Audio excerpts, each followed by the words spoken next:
तो private sector की forms के अंदर जो हम सबसे पहले हम डिस्कस करने जा रहे हैं that is a sole trade या सोल प्रोप्राइटरशिप।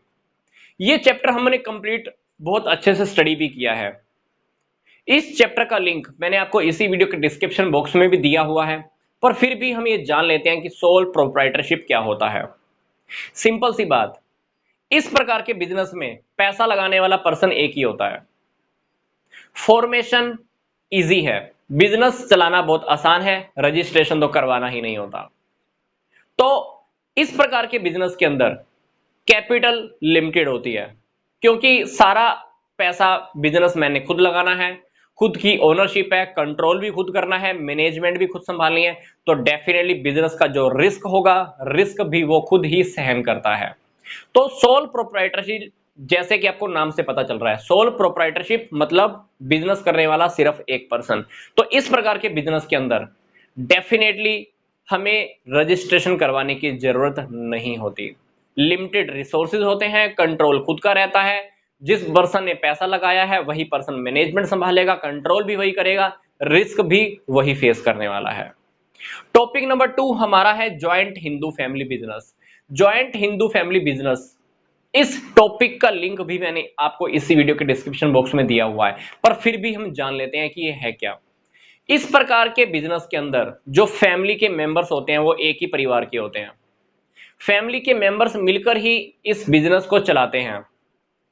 फैमिली का जो सबसे बड़ा मेंबर होता है उसके हाथ में सारी कंट्रोलिंग पावर होती है, डिसीजंस पावर होती है, कंट्रोल करने की पावर, कॉन्ट्रैक्ट करने की पावर, डील करने की पावर, सारी उसी की होती है।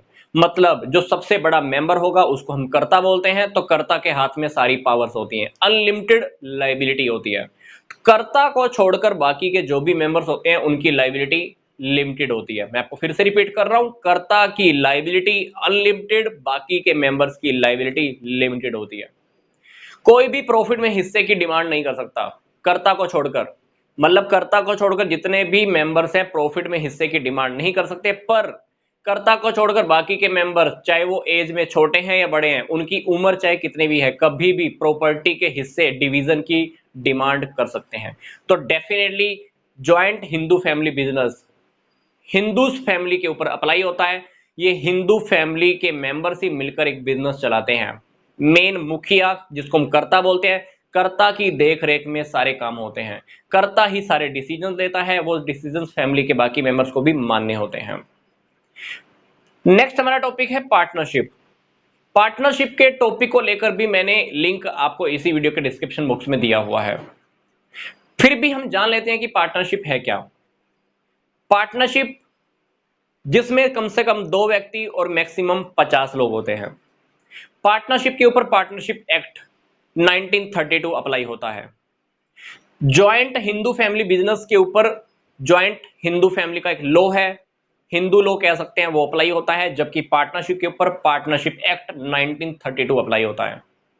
दो या जो 2 से ज्यादा लोग मिलकर बिजनेस स्टार्ट करते हैं, आपस में कॉन्ट्रैक्ट होता है कि चलो बिजनेस करते हैं, बिजनेस स्टार्ट होता है, प्रॉफिट कमाना इनका टारगेट होता है। जो भी प्रॉफिट होता है पार्टनर्स आपस में डिवाइड कर लेते हैं, रेशो इन लोगों ने पहले से ही फिक्स किया होता है।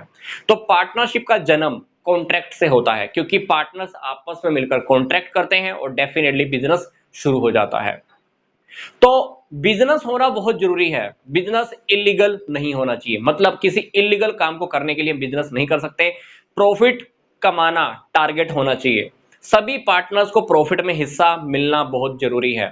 पार्टनर्स केवल वही व्यक्ति बन सकते हैं जिनमें कॉन्ट्रैक्ट करने की पावर होती है। मतलब अगर कोई पागल है, दिवालिया है, या कोर्ट ने किसी पर्सन को अयोग्य घोषित कर दिया है, तो ऐसे व्यक्तियों को हम पार्टनर नहीं बना सकते। पार्टनर केवल वही व्यक्ति बन सकता है जिसमें अनुबंध करने की, मतलब कॉन्ट्रैक्ट करने की पावर है। तो ये थी हमारी पार्टनरशिप की बात। नेक्स्ट हमारा टॉपिक हम डिस्कस करें जॉइंट वेंचर। जॉइंट वेंचर के अंदर मिनिमम 2 मेंबर, मैक्सिमम मेंबर्स के लिए कोई लिमिट नहीं है, जबकि पार्टनरशिप के अंदर मैंने आपको बताया कि मिनिमम मेंबर 2, मैक्सिमम 50 की लिमिट है। 50 से अगर ऊपर मेंबर हो गए तो उसको हम पार्टनरशिप नहीं कहेंगे, जबकि ज्वाइंट वेंचर में कम से कम 2 लोग होंगे, मैक्सिमम की कोई लिमिट नहीं है। ज्वाइंट वेंचर के अंदर कुछ लोग मिलकर एक स्पेशल काम को पूरा करने के लिए कॉन्ट्रैक्ट करते हैं, काम जैसे ही पूरा होता है वो काम पूरा होने के बाद उनका कॉन्ट्रैक्ट जो होता है वो भी पूरा हो जाता है, रिस्पॉन्सिबिलिटी पूरी हो जाती है, लाइबिलिटी भी उन लोगों की खत्म हो जाती है। मतलब जॉइंट वेंचर के अंदर जो भी मेंबर्स हैं, जो भी व्यक्ति मिलकर बिजनेस करते हैं, जैसे ही कॉन्ट्रैक्ट पूरा होता है उनकी लाइबिलिटी भी खत्म हो जाती है। फॉर एग्जाम्पल, हमने डैम बनाना है, ब्रिज बनाना है, सड़क बनानी है, फ्लाईओवर बनाना है, इस प्रकार के कामों को करने के लिए ये लोग आपस में ठेका लेते हैं, काम पूरा करते हैं। जैसे ही काम पूरा होता है इनकी लाइबिलिटी भी खत्म हो जाती है। तो उसको हम बोलते हैं जॉइंट वेंचर, या हम कह सकते हैं संयुक्त साहस। एक काम को करने के लिए इन्होंने साहस किया, काम पूरा हुआ, कॉन्ट्रैक्ट पूरा हुआ, लाइबिलिटी खत्म हो जाती है उसके बाद। फिर हमारा नेक्स्ट टॉपिक है जॉइंट स्टॉक कंपनी का। जॉइंट स्टॉक कंपनी मतलब जहां पर पैसे की ज्यादा रिक्वायरमेंट है, तो वहां पर हम क्या करते हैं, लोगों को शेयर्स या डिबेंचर्स इशू करके उनसे पैसा इकट्ठा करते हैं, बिजनेस करना स्टार्ट करते हैं। जॉइंट स्टॉक कंपनी को हम दो पार्ट्स में डिवाइड कर सकते हैं, that is the public company और प्राइवेट कंपनी। पब्लिक और प्राइवेट कंपनी दोनों में डिफरेंस है। प्राइवेट कंपनी में कम से कम 2 मेंबर, मैक्सिमम 200 मेंबर हो सकते हैं, जबकि पब्लिक कंपनी में मिनिमम 7, मैक्सिमम मेंबर्स के ऊपर कोई लिमिट नहीं है। प्राइवेट कंपनी अपने शेयर्स को ट्रांसफर नहीं कर सकते जो भी मेंबर्स होते हैं। पब्लिक कंपनी के जितने भी शेयर होल्डर होते हैं अपने शेयर्स को कभी भी ट्रांसफर कर सकते हैं। प्राइवेट कंपनी कभी भी प्रोस्पेक्टस इशू नहीं कर सकती, पब्लिक को इनविटेशन नहीं दे सकती, जबकि पब्लिक कंपनी जनता से पैसा इकट्ठा कर सकती है। जॉइंट स्टॉक कंपनी के ऊपर कंपनीज एक्ट 1956, जो कि अब अमेंडमेंट हो चुका है, कंपनीज एक्ट 2013 के रूल्स एंड रेगुलेशन अप्लाई होते हैं। हमको उन्हीं रूल्स एंड रेगुलेशन को ध्यान में रखते हुए काम करना होता है। तो जॉइंट स्टॉक कंपनी का जो टॉपिक है बहुत ही वास्ट है, बहुत ही डीप टॉपिक है। तो मैंने इस टॉपिक को लेकर भी कंप्लीट वीडियोस की सीरीज आपको इसी वीडियो के डिस्क्रिप्शन बॉक्स में दी हुई है, आप उन्हें भी बहुत अच्छे से स्टडी कर सकते हैं।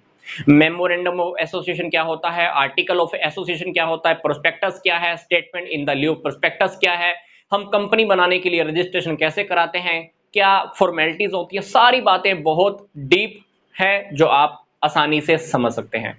तो ये था हमारा जॉइंट स्टॉक कंपनी का टॉपिक। फिर हमारा टॉपिक आता है कोऑपरेटिव सोसाइटीज का। कोऑपरेटिव सोसाइटीज मतलब सहकारी समितियां।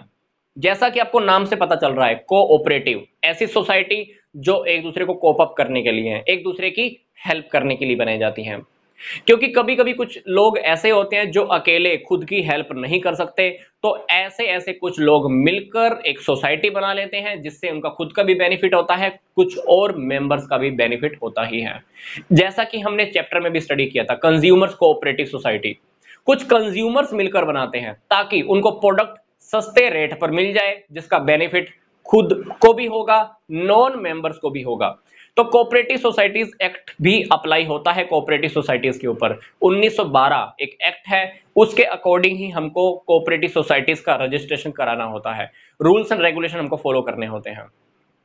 तो कोऑपरेटिव क्रेडिट सोसाइटीज के अंदर मैक्सिमम मेंबर्स की लिमिट 100 है, बाकी किसी भी सोसाइटी के ऊपर मैक्सिमम मेंबर्स को लेकर कोई लिमिट नहीं है।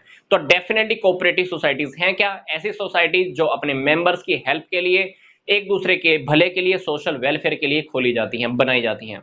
तो इससे मेंबर्स का भी बेनिफिट होता है, जो मेंबर्स नहीं है उनको भी बेनिफिट मिल ही जाता है। तो कोऑपरेटिव सोसाइटीज का टॉपिक अगर आप और ज्यादा डिटेल में स्टडी करना चाहते हो तो इसका लिंक भी मैंने आपको इसी वीडियो के डिस्क्रिप्शन बॉक्स में दिया है, आप उसे भी बहुत अच्छे से स्टडी कर सकते हैं। अगर आप इसी वीडियो को और अच्छे से कंप्लीट देखना चाहते हैं कि प्राइवेट सेक्टर क्या है, क्या मीनिंग है, क्या फीचर है, तो मैंने आपको इसी वीडियो के डिस्क्रिप्शन बॉक्स में इस कंप्लीट वीडियो का एक लिंक दिया हुआ है, वो भी आप अच्छे से स्टडी कर सकते हैं। मिलते हैं अब हम नेक्स्ट वीडियो में। यहां तक का वीडियो देखने के लिए आपका बहुत बहुत धन्यवाद।